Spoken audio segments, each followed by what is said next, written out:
இந்த நாட்களிலே உலகம் முழுக்க ஒரு பெரிய டிபேட் போய்கிட்டு இருக்குது. இயேசு வேணுமா வேண்டாமா, ஜீசஸ் கிரைஸ்ட் தேவையா இல்லையா அப்படின்றது எல்லாரும்.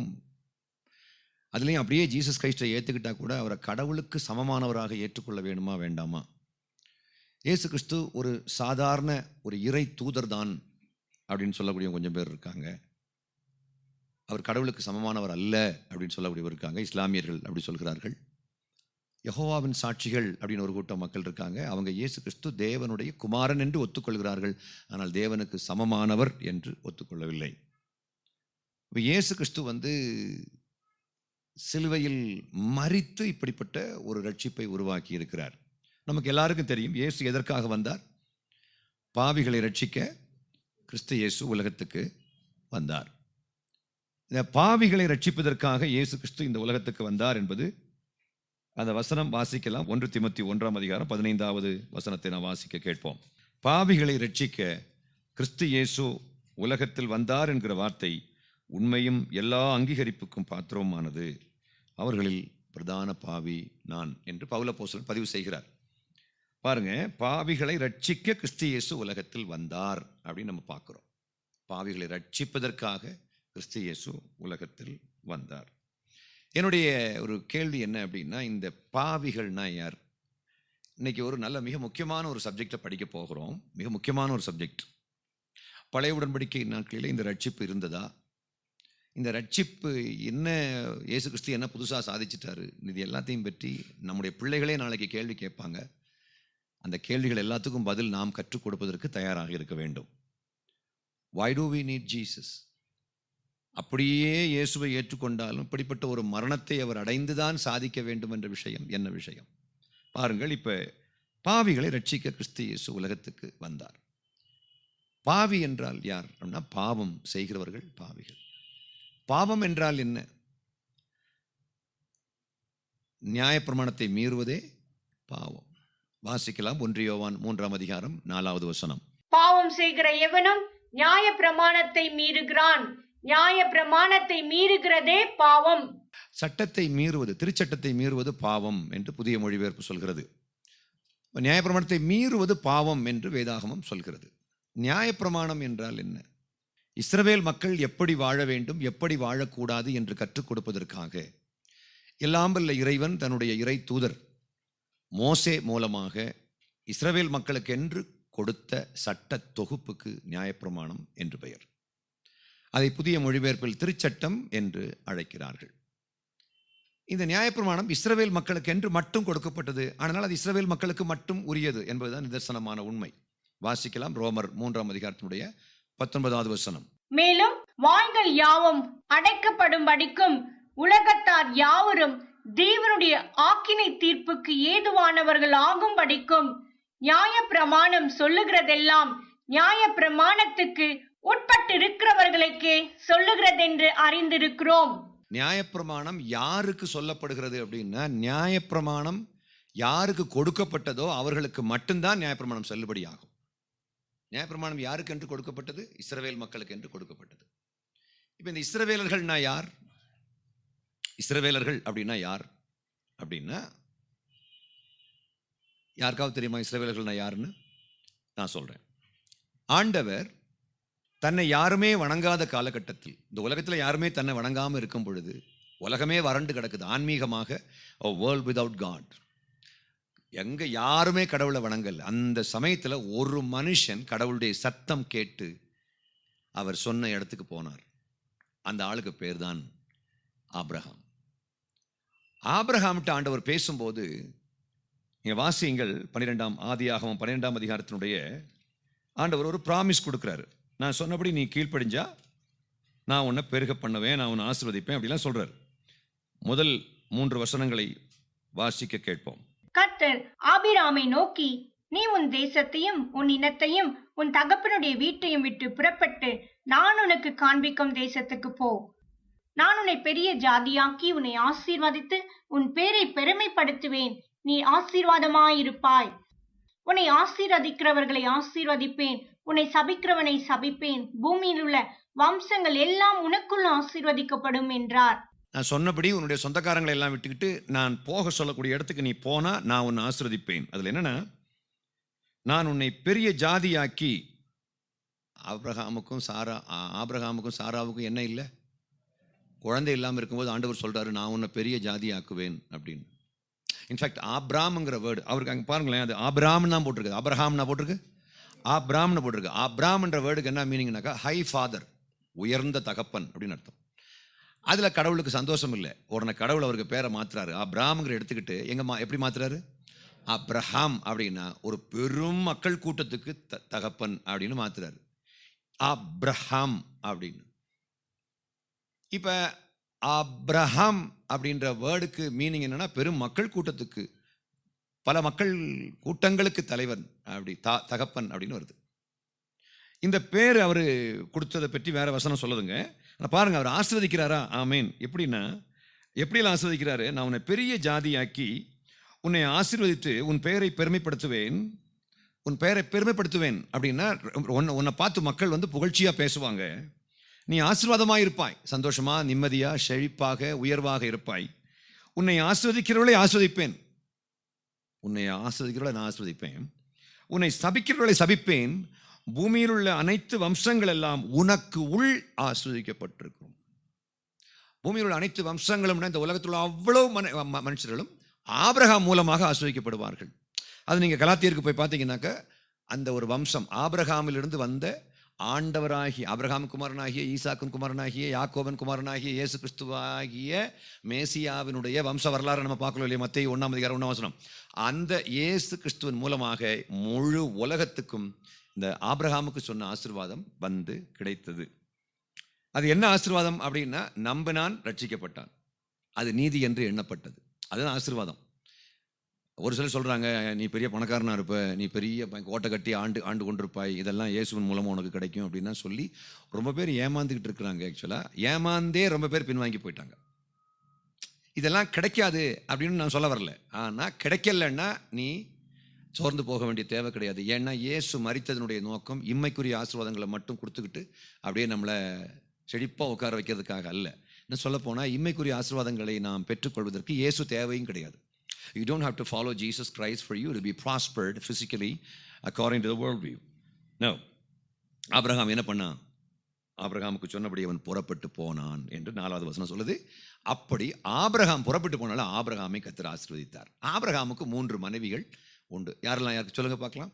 ஒன்று சாரா, இன்னொன்று ஆகார், ஆகார், இன்னொன்று கேத்தூராள். இந்த ஆகாருக்கு பிறந்த பையன் தான் யாரு? இஸ்மவேல். இஸ்மவேல் ஆபிரகாமினுடைய மகன் ஆனதுனால லீகல் மனைவி அல்ல, தன்னுடைய லீகல் மனைவியால் வாக்குத்தத்த புத்திரனை பெற்றெடுக்க போகிற சாராவால் டெம்பரரியாக கொடுக்கப்பட்ட ஒரு மனைவி மாதிரி. அந்த அம்மா வந்தாங்க, ஆபிரகாம்கிட்ட ஒரு குழந்தையை பெற்றாங்க. அப்புறம் சாராளே அந்த அம்மாவை துரத்தி அடிக்கிறாங்க. ஆபிரகாம் செட்டில் பண்ணி அனுப்பிச்சிட்டார். ஆபிரகாமுடைய மகனாகிய இஸ்மவேலையும் கர்த்தர் ஒரு பெரிய ஜாதியாக மாற்றுவேன்னு சொன்னார். நீங்கள் பைபிளில் பார்த்தீங்கன்னாக்கா அதெல்லாம் ரொம்ப அருமையாக இருக்கும். அதில் வாசிக்க ஏன் பெரிய ஜாதியாக மாற்றினார்? ஏன்டா அது ஆபிரகாமுடைய பிள்ளை ஆனதுனால. ஹலோ, ஆபிரகாம் அதாவது அவர் சொன்னார் நான் உன்னை ஆஸ்வதிப்பேன்னு சொன்னால் அது அவர் வித்ட்ரா பண்ண மாட்டார். அவர் சொல்லிட்டார்னா ஆஸ்வதிப்பார். அப்போ ஆபிரகாமுடைய வயிற்றிலிருந்து வந்த அந்த குழந்தை ஆனதுனால அந்த குழந்தையும் கர்த்தர் ஆஸ்வதிக்கிறார். ஆனால் அது வாக்குத்தத்த பிள்ளை கிடையாது. அந்த சந்ததி மூலமாக இயேசு வரல. அதில் ஒரு விஷயத்தை நுட்பமாக புரிந்து கொள்ள வேண்டும். கடவுளுக்கு பெர்மிசிபிள் வில்லுன்னு ஒன்று இருக்குது, பெர்ஃபெக்ட் வில்லுன்னு ஒன்று இருக்குது. கடவுளுடைய பெர்ஃபெக்ட் வில்லு சாராவுக்கு ஈசாக்கு பிறக்கிறது தேவனுடைய பெர்ஃபெக்ட் வில். ஆனால் ஆபிரகாமுக்கு ஆகார் மூலமாக ஒரு குழந்தை உண்டாச்சு பாருங்க, அது பெர்மிசிபிள் வில். இந்த பெர்மிசிபிள் வில் எப்போதுமே நம்மளை நிம்மதியாக இருக்க விடாது.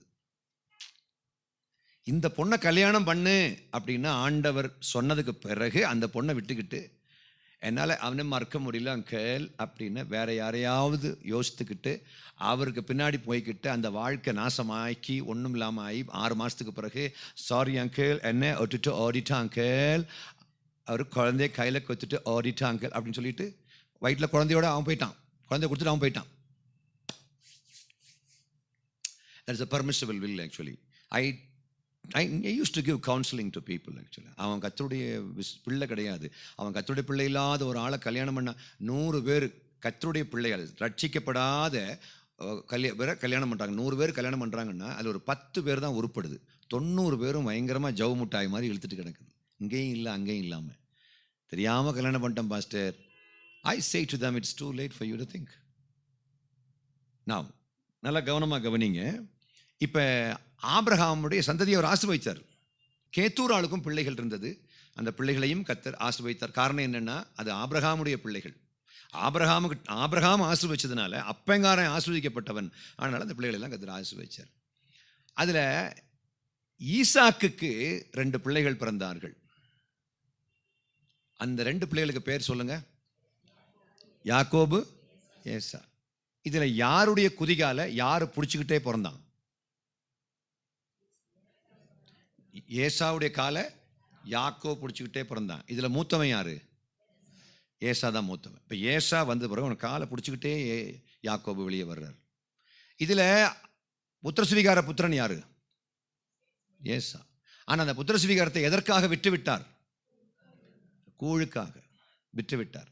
இப்போ புத்திரசுவிகாரம் யாருக்கு வந்தது? யாக்கோபுக்கு வந்தது. இதெல்லாம் ஒரு பாடம். ஆக்சுவலாக ஒவ்வொன்றும் ஒரு பாடம். ஆபிரகாம் செஞ்சாங்க தப்பு, இந்த கூழுக்காக விற்றது. அந்த கூழுக்காக விற்றதுனால அதில் வந்த சந்ததி ஏதோமியர்கள் கம்ப்ளீட் ஐடல் வர்ஷிப்பாக போயிட்டாங்க. நம்ம பண்ணக்கூடிய சின்ன சின்ன தப்புகள் ஆனாலும் அது பெரிய விளைவுகளை உருவாக்குங்கிறத வரலாற்றை முழுசு நம்ம வாசித்து பார்க்கும்போது தான் புரிய முடியும். When you do research on the word of God, you will be able to understand. நல்ல கவனமாக கவனியுங்கள்.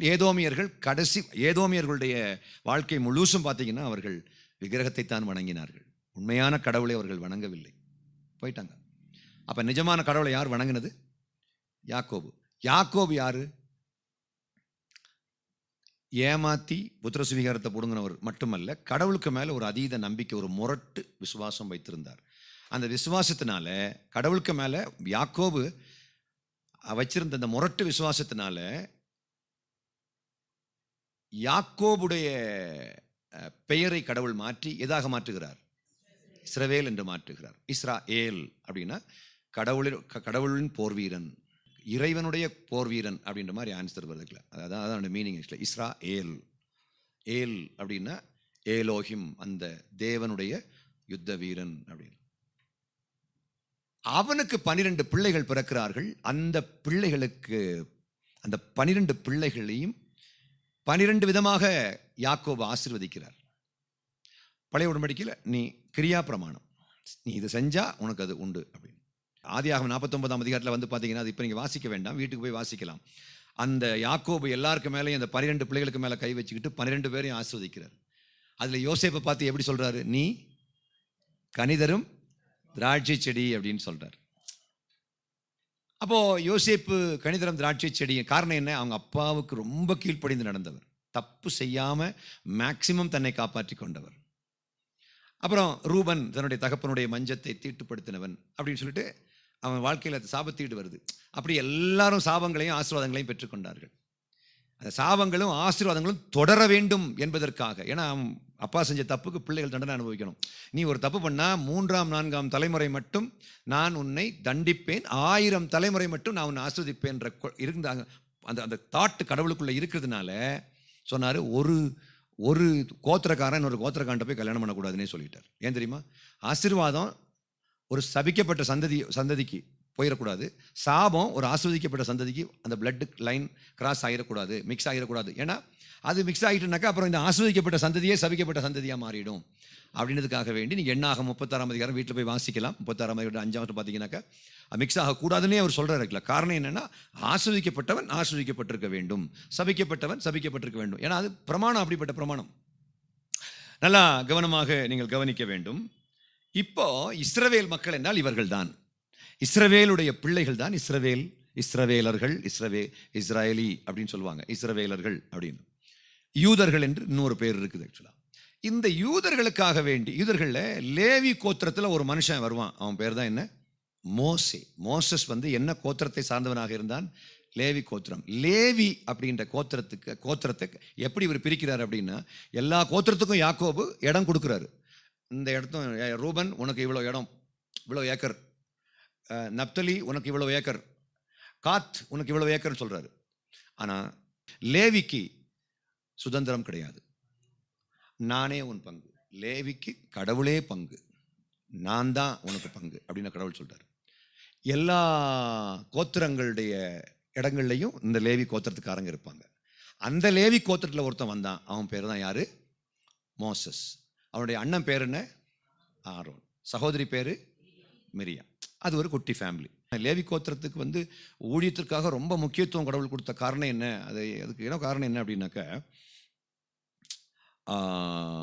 ஒரு காரணம் என்ன அப்படின்னா, அந்த அவர் மேலிருந்து இது கட்டளையை வாங்கிட்டு வரும்பொழுது எல்லாரும் விக்கிரகாராதனை பண்ணும்போது கர்த்தர் பக்கம் நிற்கிறவர் யாருன்னு கூப்பிடும்போது எந்த கோத்திரம் இந்த பக்கம் வரும்?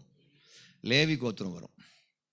அப்போ அந்த பக்தி வைராத்தை கர்த்தர் பார்க்குறாரு. அதனால ஒரு லேவி கோத்திரம். அதே மாதிரி தான், அதனால தான் ஊசா இந்த கர்த்தருடைய பெட்டியை தொடும் பொழுது, கர்த்தருடைய பெட்டியை தொடும் பொழுது ஊசா கர்த்தருடைய பெட்டி கீழே சரிஞ்ச உடனே போய் தொட்டு அதை தூக்குவார் பாருங்களேன். அதனால செத்து போயிடுவார். காரணம் என்ன? ஊசா துணிகரமாக போய் தொடு. ஏங்க கீழே விழப்போகுது, தொட்டுட்டாரு, அதில் என்ன தப்பு இருக்குது? அதுனா துணிகரமாக இருக்குது. நீங்கள் கீழே விழுந்த உடனே கனடி மயக்க அடிச்சு கீழே விழுறீங்க, அப்போ நான் உங்களை தாங்குறேன்னா துணிகரமாக போய் என்ன தூக்கலாமா அப்படின்னு சொல்ல முடியுமா? அது அதான் சொல்ல வரேன். நீங்கள் பழைய உடன்படிக்கை பூரா ப்ரொசீஜர்கள், ஏகப்பட்ட சட்டங்கள், பயங்கர நியமங்கள், ஆர்டினன்சஸ், இப்படின்னா இப்படி தான் இருக்கணும், இல்லைன்னா செத்து போயிடுவாங்க. அவ்வளோ தூரத்துக்கு ரொம்ப ஸ்ட்ரிக்டாக இருந்தார் கடவுள். ஆக்சுவலாக ஊசா லேவி கோத்திரம் கிடையாது. தேவனுடைய பெட்டியை யார் தான் தூக்கணும்? லேவி கோத்திரம் தூக்கணும். ஆசாரியர்கள், லேவியர்கள், இதெல்லாம் அந்த தேவனுடைய அந்த பெட்டிக்கு பக்கத்தில் ஊழியம் பண்ணுறவங்க, தேவாலயத்தில் ஊழியம் பண்ணுறவங்க எல்லாம் பார்த்தீங்கன்னா அவ்வளோமே யார்?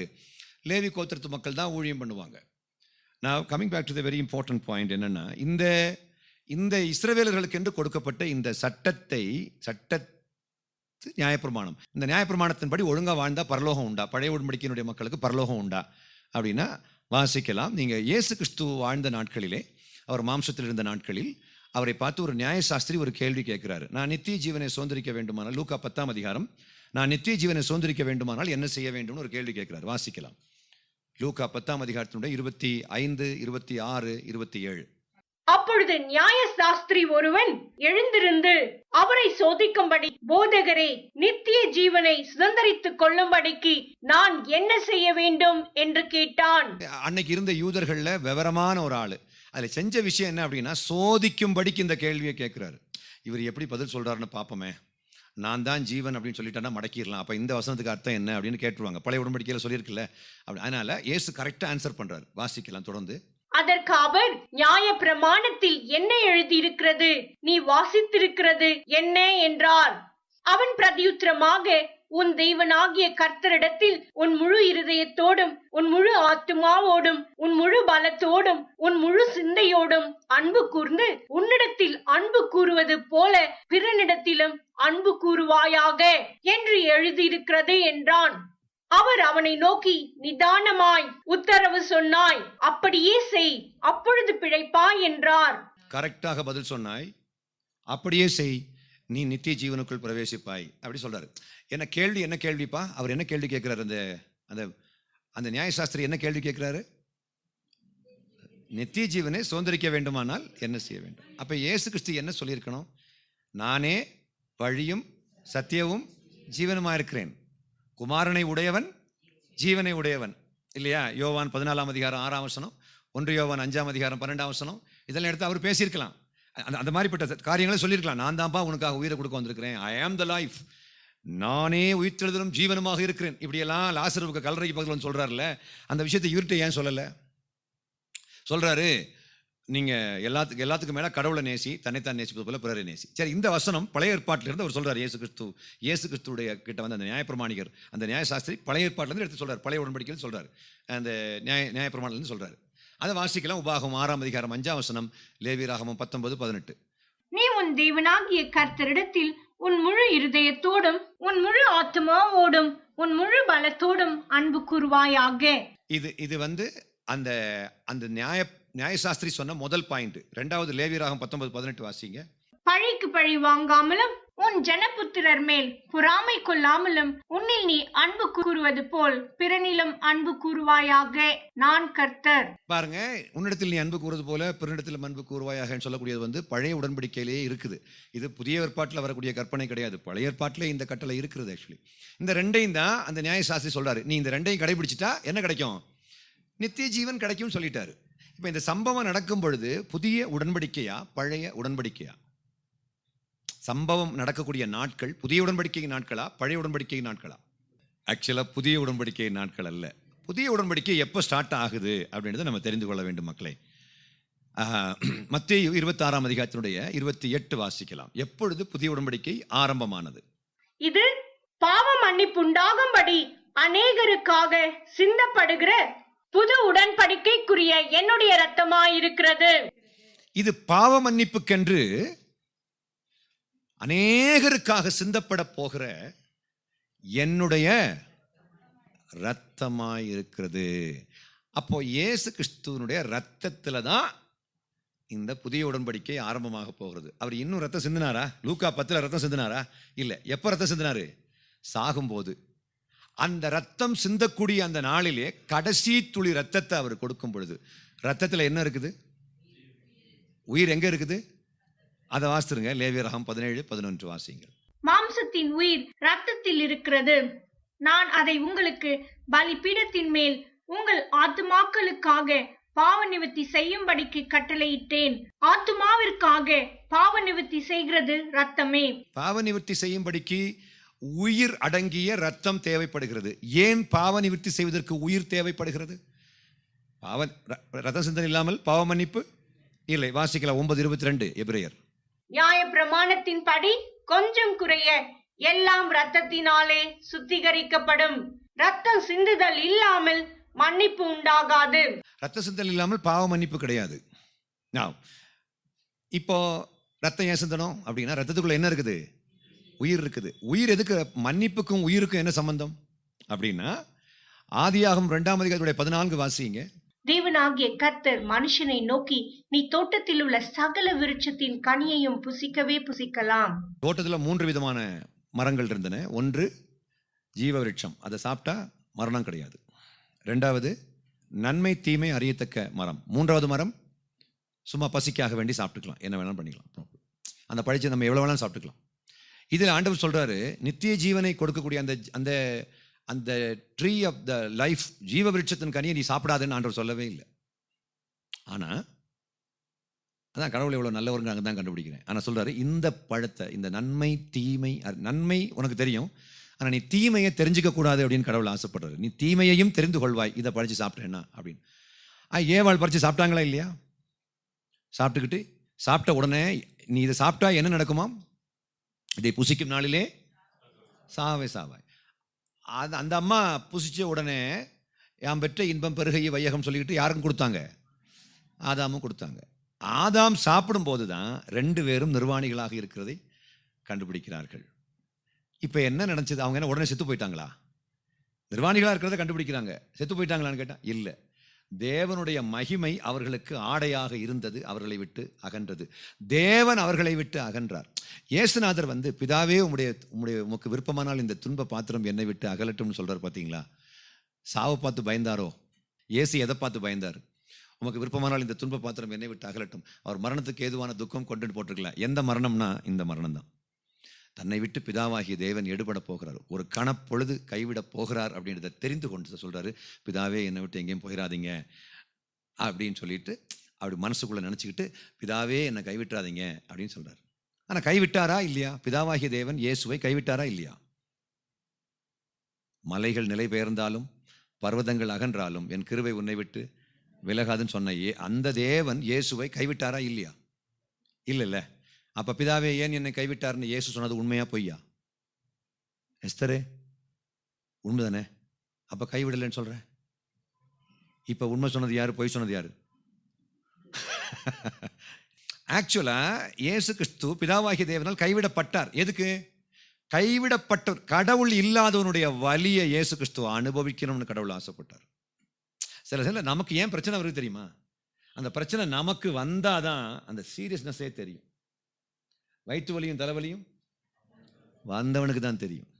ஆண்களுக்கு பிரசவ வேதனை வந்தது கிடையாது.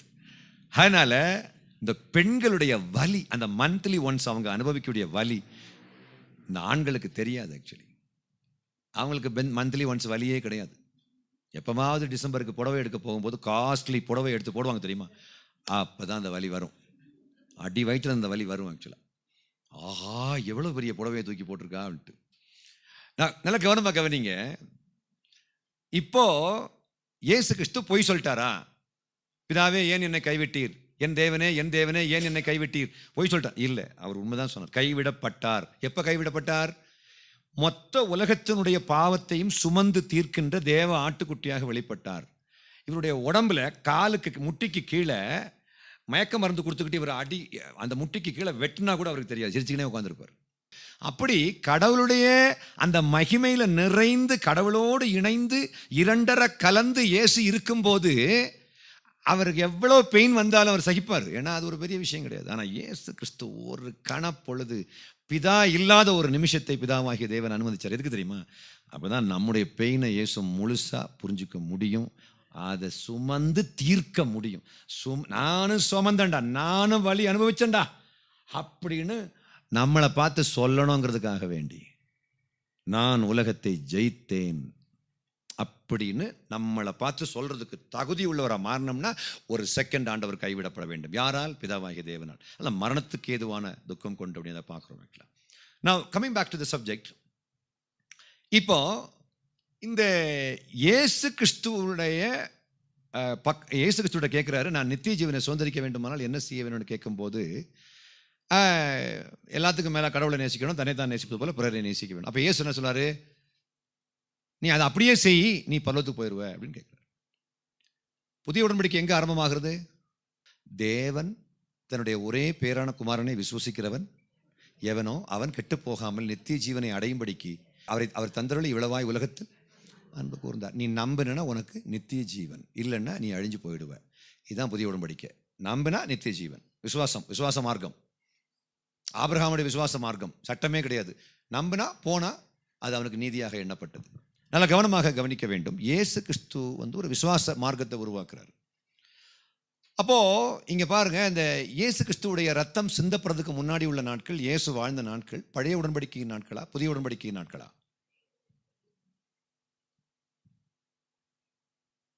யாராவது சொல்லுங்களேன். பழைய உடன்படிக்கையின் நாட்கள். பழைய உடன்படிக்கை நாட்களில் இயேசு கிட்ட சொல்றாங்க, நித்திய ஜீவனை சுதந்திரிக்க வேண்டுமானால் என்ன செய்ய வேண்டும்னு கேட்டோன்னே இயேசு என்ன சொல்றாரு? எல்லாத்துக்கும் மேலே கடவுளை நேசி, தன்னைத்தான் நேசிப்பது போல பிறரை நேசி அப்படின்னு அவரே சொல்றாரு. அந்த நியாயசாஸ்திரியே சொல்றாரு, அதன்படி கீழ்ப்படி நீ அப்போ பரலோகத்துக்கு வந்துடலாம், நீ நித்திய ஜீவனை சுதந்திரித்து விடலாம் அப்படின்னு அவர் சொல்றாரு. நான் கேட்குற கேள்வி என்னென்னா, அப்போ இயேசு எதுக்கு தேவை? பழைய உடன்படிக்கையே ஒழுங்காக கடைபிடிச்சாலே ஒரு மனுஷன் நித்திய ஜீவனை சுதந்திரிக்க முடியும். அப்படியானால் இயேசு கிறிஸ்து என்னாலே அல்லாமல் ஒருவனும் பிதாவினிடத்தில் வர முடியாது என்று ஏன் சொல்கிறார்? இதெல்லாம் தெரிஞ்சுக்க விரும்புகிறவங்கலாம் கைவதி காமிக்க பார்க்கலாம். How many of you would like to know this actually? கொஞ்சம் பேருக்கு கேள்வியே புரியல. சொல்லுங்க, what was the question? கேள்வி என்னது? இயேசு கிறிஸ்துவுக்கு முன்னாடியே நியாயப்பிரமாணத்தின்படி ஒழுங்காக வாழ்ந்தா உனக்கு நித்திய ஜீவன் கிடைக்கும்னா எதுக்கு இயேசு வரணும்? நித்திய ஜீவன் கிடைக்குமா கிடைக்காதான்னா அது ஜீவனுக்கு ஏதுவானது. கற்பனை ஜீவனுக்கு ஏதுவானது. ரோமர் 7ஆம் அதிகாரத்தினுடைய 10வது வசனம். நீங்கள் மறக்கவே கூடாது. நான் இப்போ பேசிட்டு இருக்கிறது எதுவும் நீங்கள் மறக்கவே கூடாது.